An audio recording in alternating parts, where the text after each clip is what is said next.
Me wana mi boka bodo ojle ogbesusu gege wenu.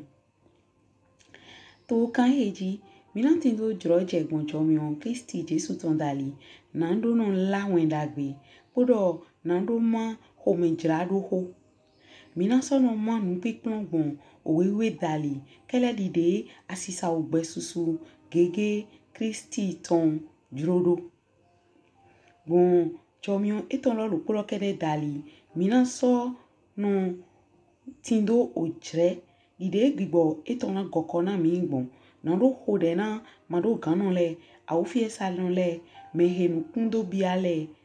asu kwasi po le wendo etito tu klame le podo akota le mvemi na mini tunto mi ton ayi na do mi mando ogbesusu gege lome podo na do moi to goflame pata. Bon, ni koni to tre to o pe susu gege ko wen bo egbe lo na lide je ehin owe kan Kristi Jesu ton agun ju opoto onye to yin Philadelphia heledi wa lo dagbe nko gbogbo mi hia angeli agun eti to Philadelphia ton kan wi onuke lewe ewo etin wiwe do ewo eyin ngbo ewo etin do ongan David ton ewo ehun bo mede pepe ma su odo ewo esu bo mede pepe ma ku niyo asonto ile wa yego nize ohun yehun dai do nu kontwe mere masogan sui na yetindo won pe bi wutu bo yi okose wola bo maso mo oni se twa yego nye na ome synagogue satani ton mele domo juwe yele bo mayin shigba lalo yedo wa yego nye na heye nando litai to afo to inuko podo nando nwe do nye wana we na ye ko yi o me fifa she wula wutu nyina so wula we son nyina so wula we to kule kun wenuga ja ayi ho le poji nando kule yehe no ayi gbaji le pon doa yego nyina ja doa yego nyenja zanlevie yeti do ne go gligli na mede pepe mana do yi ojegba ku to ewo gba won we nyina yi do basi doti to tempili chiwewe she tome ewo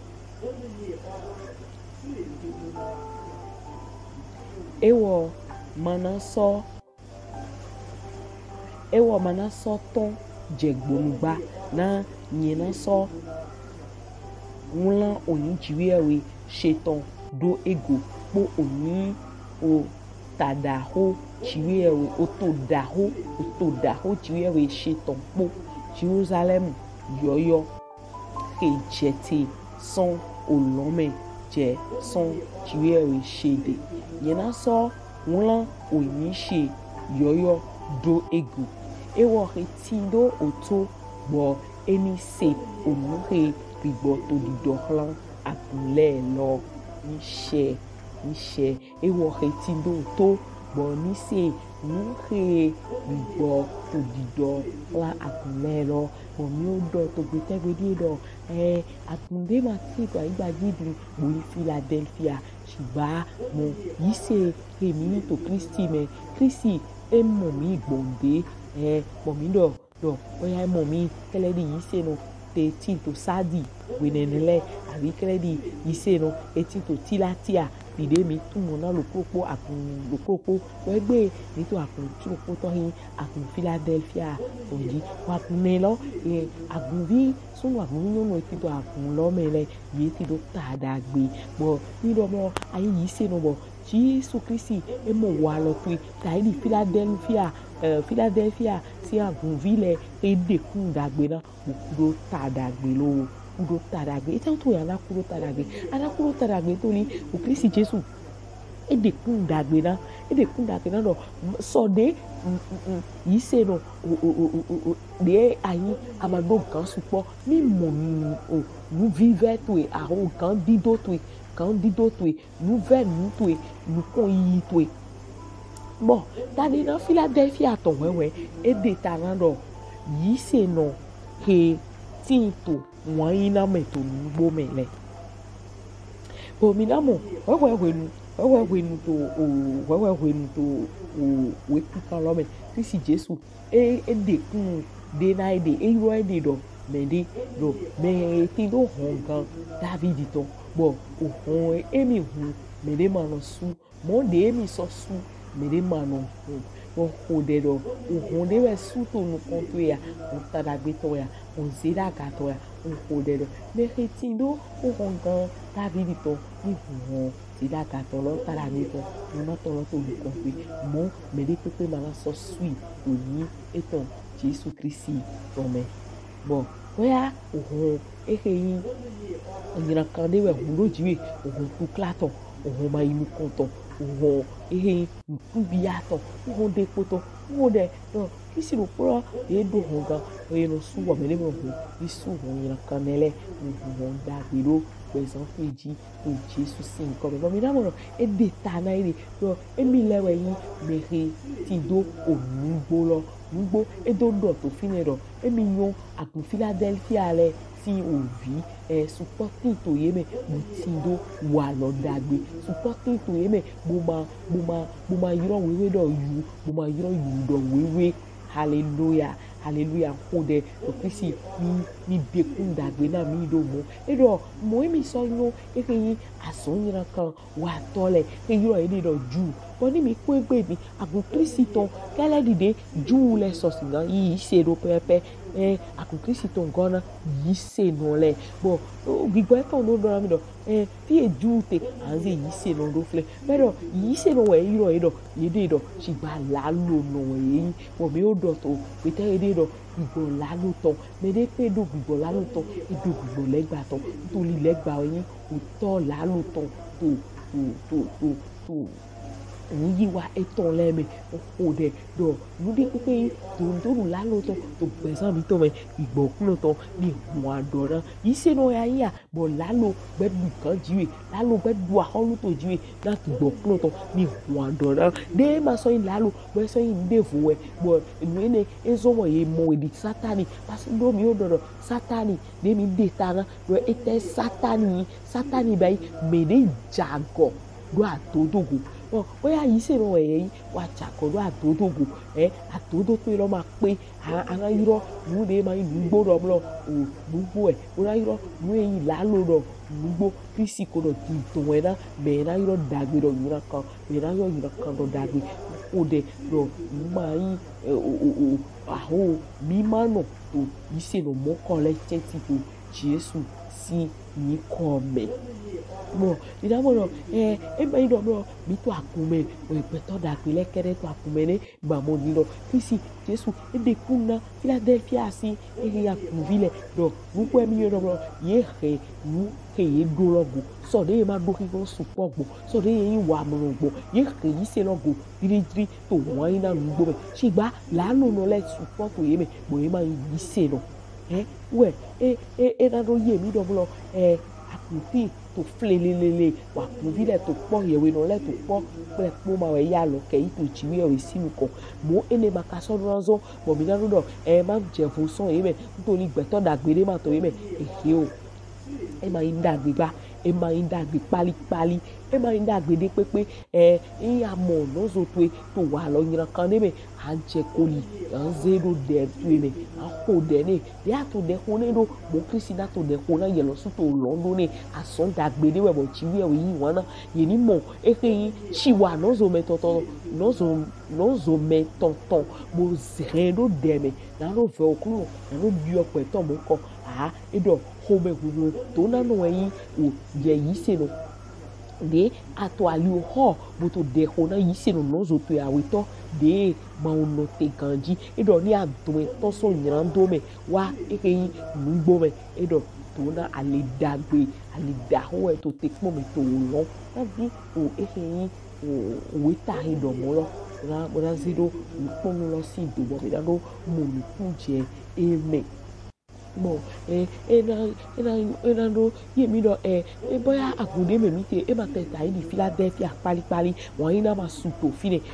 bon ye boyin won ina to fine bo je yin won ina to fine bo je yin suru no to fine bo je yin dodoro to fine bo boya po wa lo dagbe pe dali Kristi Jesu gan do me de po lewa ngbo e to pipe lo be to mo jomio eton dali bo edo yinuko edo ro me ne le lo la no no ne lo le edo na me ke ya do ro le do we ti do lo ini he ganji do e mi na he me yi la no mo le wa nu ko eton mo ina li ta yi to nu ko eton yi na li ta yi to nu ko eton amana mo talia yi le nu gbo ne bo ya me ra je ko li boli ta na we shiba akamo yi se no hatu ile bo ina no dibusiwe nuwe no mlo akinto nde bo yiule mando bo Kristo alo so yi to ko so yi bo yi mo no mlo aya pajire dagbe o de che no okuno ni mi do bai apajire dagbe to o akumi to leme to windo mi to leme to ason mi to leme to alu mi to le po patapoji to Jesus si o ni come we edo wenu emi na he mu he mi aho mi he wa lo dagbe ne lo mo to wa wo to mu kun eto ile yi mo lo ma kindo ina litai tali ayi la me ko ile nu e yi na yuro we won do wa po to kla le me chale wa go alo na mi to de me bo tali ayi lo me we na wa mo na do chale bo nu le to kla to me be chale wa ko de ha mi bo e ma yin lo an do ze ti mo ra ko kan keke abi mo ra kun van to ha to ji o an so fe edo de me to ku we me bo edo wa lo dagbe ni lo ya he go kan ji analyze do ti to o kwe baba mi to gbe to ko no to me bo de pepe man kan de we son do ti to eton so o tene lo me ko de do me de Kristi ko ido ba do ti to akun to mele de pepe ni ma de ese blo to Kristi Jesu si ko me de pe ni ma sete na eblo ni do adoye ton do kan tele di de ejedo na ino kakado yi mo me de ko so mo ede di o yi se no voto do Kristi Jesu gbogi gbo ton tali ezi alodo ke nyira ye to no ezo mo edo eto we so yi le ezi alodo eji bo ye mo bo ye so to udle bojo sin de ko to nuglo baba ko de do ude to ni wa dewe ude to ni didi na ma ani ju ai hai to na ma eni lezu odo ti to onu kontre bo mi na ye ai pipa godo e ma intata Kristi Jesu do do lo mi ni gbigbo to do mi ni note to eheyin owi kikan ala kuro poji owo yi se no popo na mo de me bo eyin nde bo siso akunti opo to ya bu Philadelphia di bo mi mo ro nde ma pedo nde pepe ma pedo eto blebu bo to plepo nyina vemi bo ni de ndo rai to bo ayi se no bo amando won ina lo bo akato kan lo ho melo adura yi won ina lo system do oho kuno to no won ina lo emi do la lo won ina lo emi jo menu won ina lo mo do menu won ina lo mo he aho mi ma wa meteti won ina lo mo wa so yin kan won ina lo aso dagbe we enu wa ko debo yo chiwe o kuno do ni flo mi o won ina itoto no mi me na ni gwa lo ni mi na mi ma zebo makpeblo mi ma vuvu peblo bigwe to ni gwa lo ni mi ni zan na zan dagbe na gigo ito to agun me ya to azome ya to conto me to hagbe me to wendo me aliwo de pepe ate ni nawo ijomi na ma ani mo mi mo ngbo ton adodo ton to won ina iton lo si dondonu dali ma sọ ìlú kan mo ma no tele na ma kode na okulo ton baba kode to Jesus si nko me bóyá yìí se no dele yo do won ina lo wa yi bo okure ko klale wa chi won ina lo jale voye fo alo pade bo mo chomi o te bo won ina pe me to Jesus si nko me yo de nkumbia ko klale mo alio de pepeji mo echi won ina yeto to le wa dagbe mo ya lo ko to pe menele baba ni o ko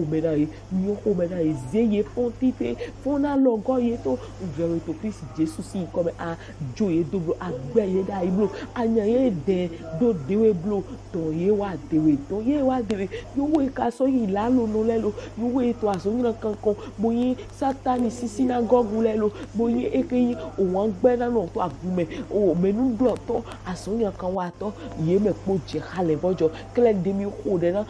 o yi se no keta idi agusa ni ton lelo mi so ko de na yi se no mon ko le jale na le bojo la le bojo ju ai haye to ju ni le to pe kai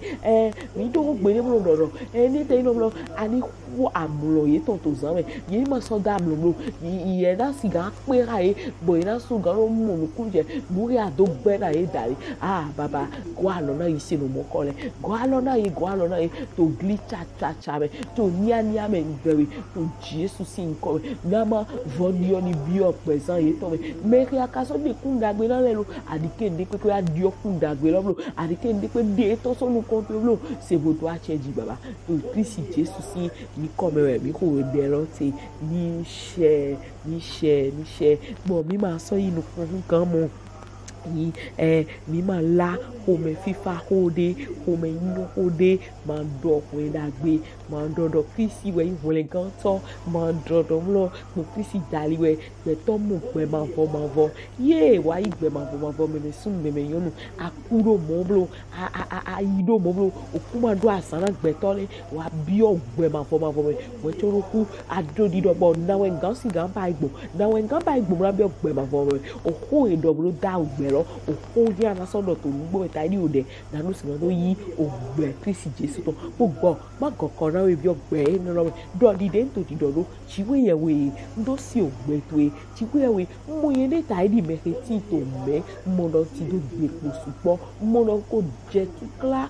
mi fu ko bia mi ai won bia mi kuna mi sigba ndo se gbe to e do ye we yin hun gan to gbo Christ Jesus dali wa na ro yin hun gan to e yi mi di den te do bo jio nira kan to gbe san che me lezu dagbe to ile kwata jio nira kan to gbe san che me lezu dagbe to na gigo to ni singa to je gbo to gbe san che na ni ko to ko do che ko ni singa mo kun le gan wa le blana mi le ai ha chi we pátápátá dai ka yoyo do nyeme bo na gigbo to emi na ma gigbo lo ni singa to gokoro mi je fi dagbe he na si o ho to ete na do singa to we to ko to egbe abasi oto to Jesus si ni come we ho de lo te me wona